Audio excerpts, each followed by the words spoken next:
Hello, everybody, and thank you for tuning in to the Liberty Report. With me today is Daniel McAdams, our co-host.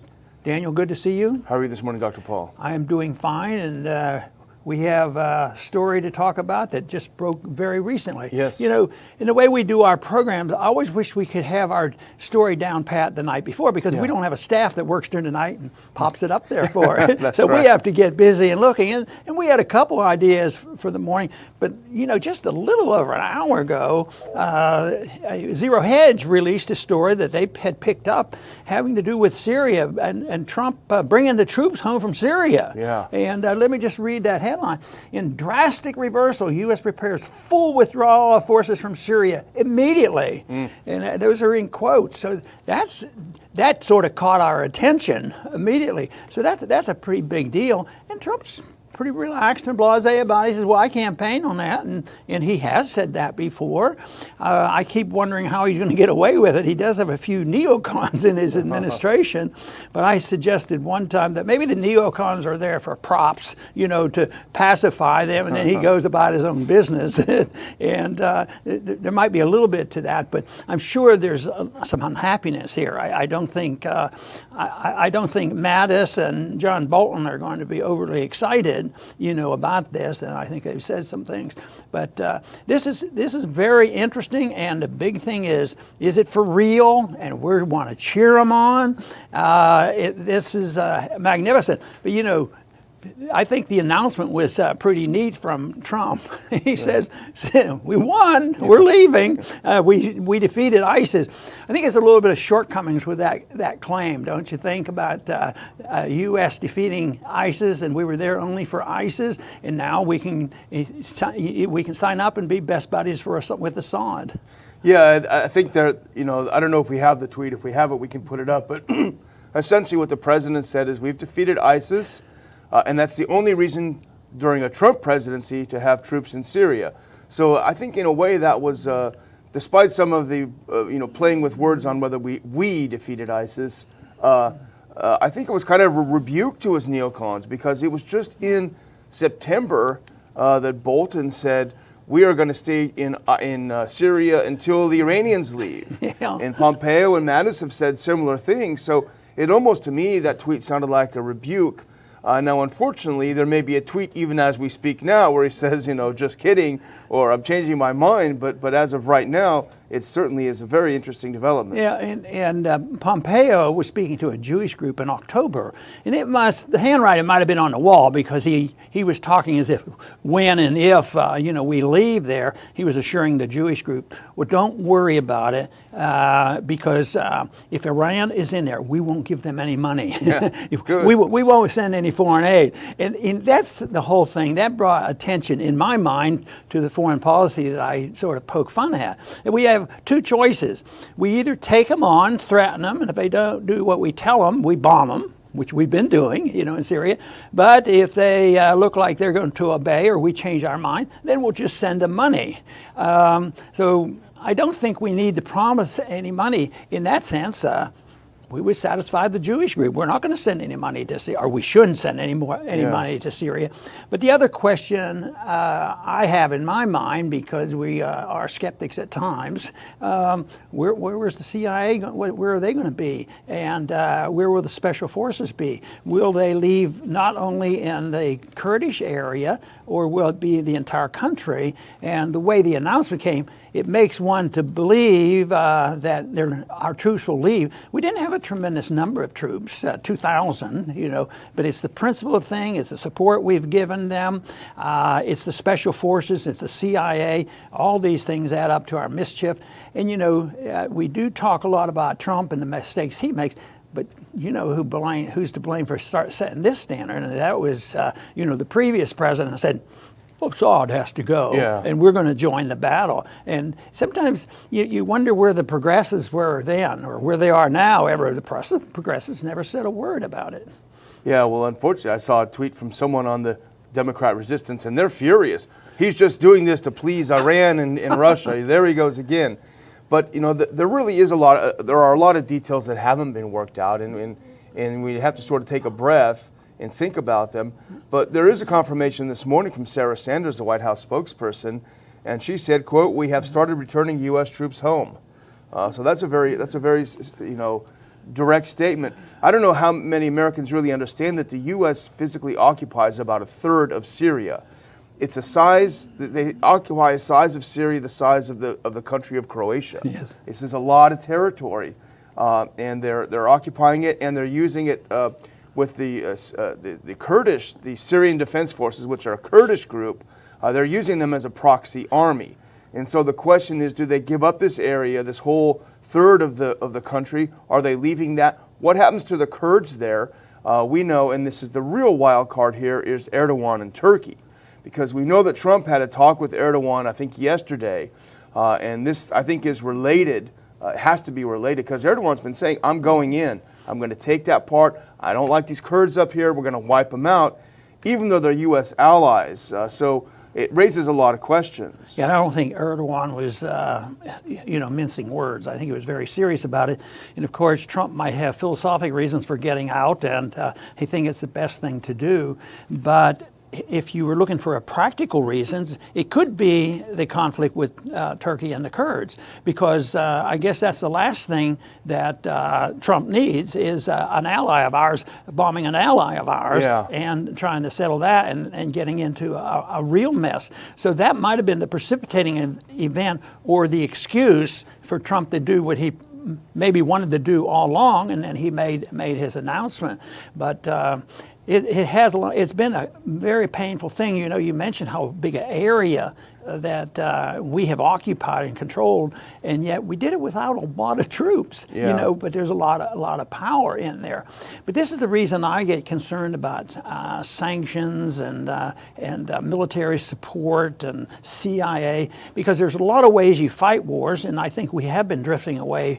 Fortunately, that's a bit of an advantage, drifting away by sending too many ground troops in there and losing a lot of men. But we still end up with the conflicts that go on, and we're part of that. And yet, my big concern would be that, well, we can fight wars with sanctions, but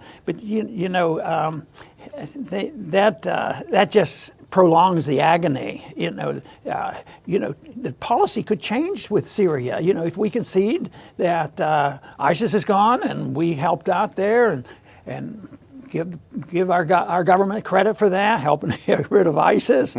There were times when I think we were on the wrong side of that battle. Yeah, definitely. Well, there are a few big questions. The one thing that I do wonder, if this talk between Trump and Erdogan, if it's a little bit old-fashioned deal-making was going on. Maybe Trump walked into a carpet bazaar or something, because yesterday Turkey was cleared by the Pentagon to purchase $3.5 billion worth of Patriot missiles. So maybe if we can listen in on the phone call, we'd hear the two of them back and forth. Hey, I want to go in there. Hey, why don't you buy our missiles first? I'll get out. You can go in. It makes you wonder what happened. So we sent a couple bucks of foreign aid to our new friends, Assad, with a little deal. And the money might not even leave the country. Might just go directly to the arms manufacturer in this country. And that has happened before, that foreign aid never leaves the country. It just goes to the people who are obligated to sell their goods to the particular country we just sent the money to. And the American taxpayer is usually left out on a cold limb. Yeah, that's true. The other questions are, what's going to happen to the Kurds? They've been the U.S. allies there. They've been our proxy forces up there. Are they going to be hung out to dry yet again? They should have saw it coming, because it's happened to them over and over again. The other question is, if the U.S. does have a rapid pullout of a big chunk of that country, who's going to fill that void? Is there a deal made? Or the Turks, do they think they're going to come in and occupy that big part of Syria? Is the Syrian army ready to come in and occupy or to deal with that area that's taken over? And the other thing is, what does it mean for the Al-Tanf base? Because I don't know if this is part of the deal, if the U.S. is going to give up that base in Syria, if that's part of it or not, because that's a big deal. That's a big issue. And there have been some reports that there was some massing of forces around, Russian and Syrian forces around that base. Assad said just last week, we're going to liberate every inch of Syrian territory from foreign occupation. So there are a lot of moving parts, a lot of question marks. The details aren't there.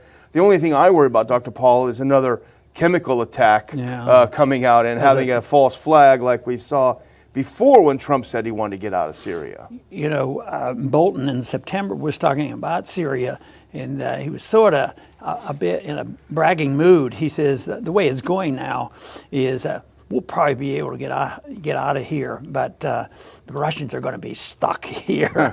But I think they've downsized as well, where they were very, very active in bombing those anybody who was opposed, to Assad and especially ISIS. So this. I think this is a big move now that ISIS has finally been defeated, even though there's a few around there. But that was always blown out of proportion. If we could use them one day, we would. If we couldn't use them the next day, and look how many times we were on their side and then off their side. But it sure does make an argument for non-intervention. Yeah, why cause the problem? What would we have to do if we didn't have it to sort out? Oh, you mean just stay at home and mind our own business and become more prosperous? How boring that would be. Yeah, exactly. Well, as you suggested earlier, the neocons are not thrilled about this. One wonders, they never give up, they never sleep. One wonders what they may have up their sleeve. Lindsey Graham tweeted out this morning, he must be having a hissy fit.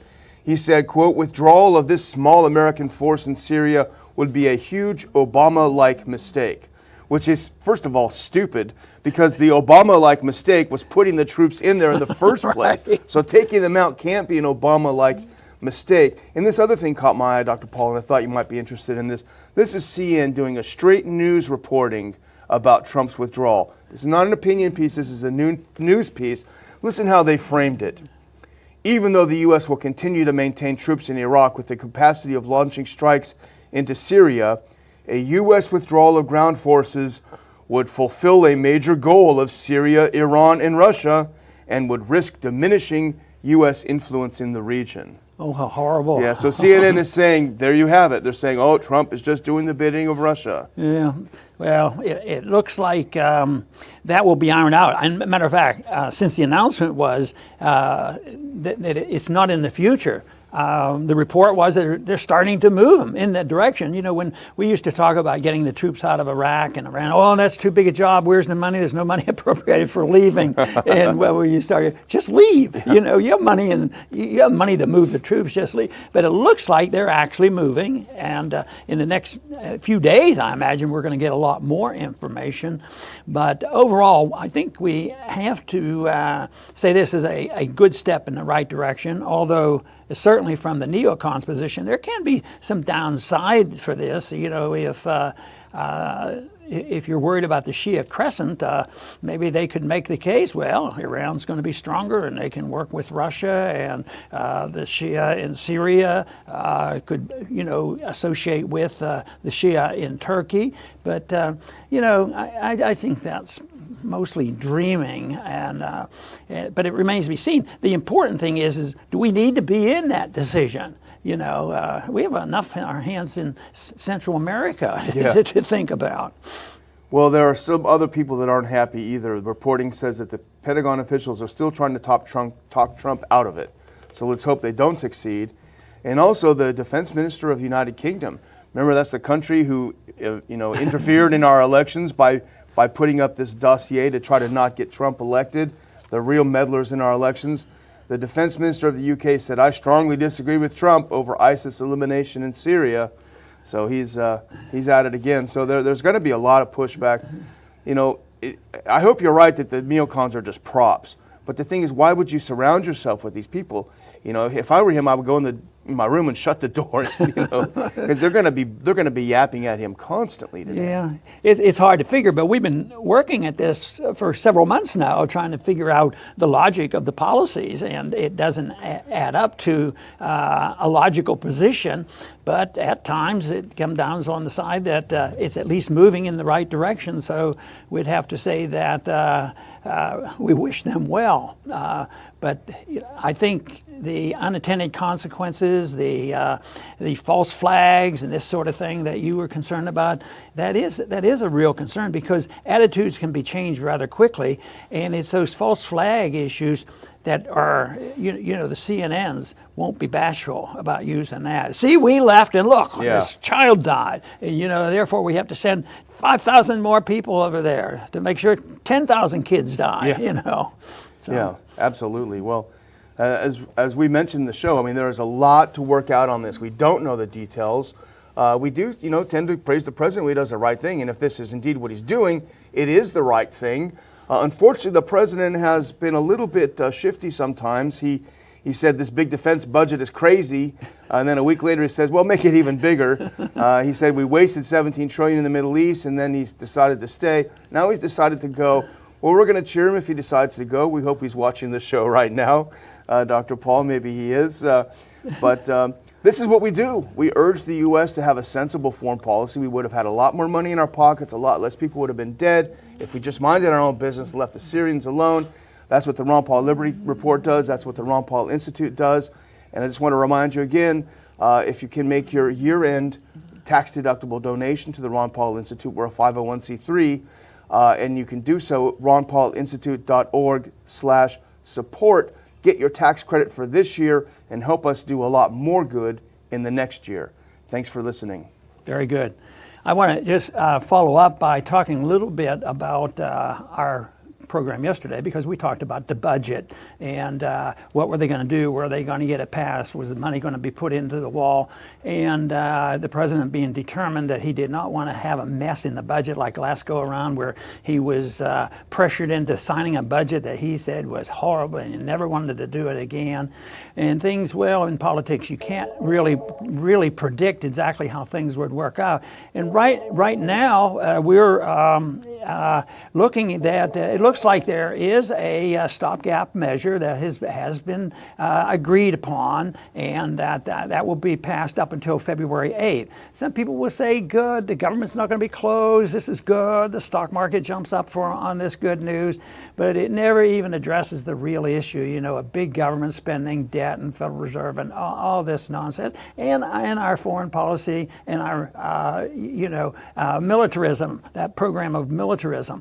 But the budget was, delayed. The crisis is delayed. February 8th is another date. And the big question, which we don't worry about a whole lot, is will we get the money for the wall? Because the wall, in some ways, is sort of incidental to some of the bigger problem. You know, I was thinking the other day, how could I ever support any money for the wall? Because I don't like the wall. But I kept thinking that if we could save about $20 billion in some foreign policy mess that we have in the Middle East or in Syria, I'll tell you, we could use some of that in the lowering the deficit. At the same time, we would be able to put some money into the wall, and that would be a token effort and maybe calm things down. Of course, I don't want that to happen. What we should do is just live within the rules of the Constitution and stay out of the affairs of these other countries and do the job of protecting liberty here and free markets, and then we wouldn't have to be so concerned. People who think that if we do that, we will be immediately attacked tomorrow by our enemies, I think they're kidding themselves. Anyway, I want to thank everybody for tuning in today to the Liberty Report. Please come back soon.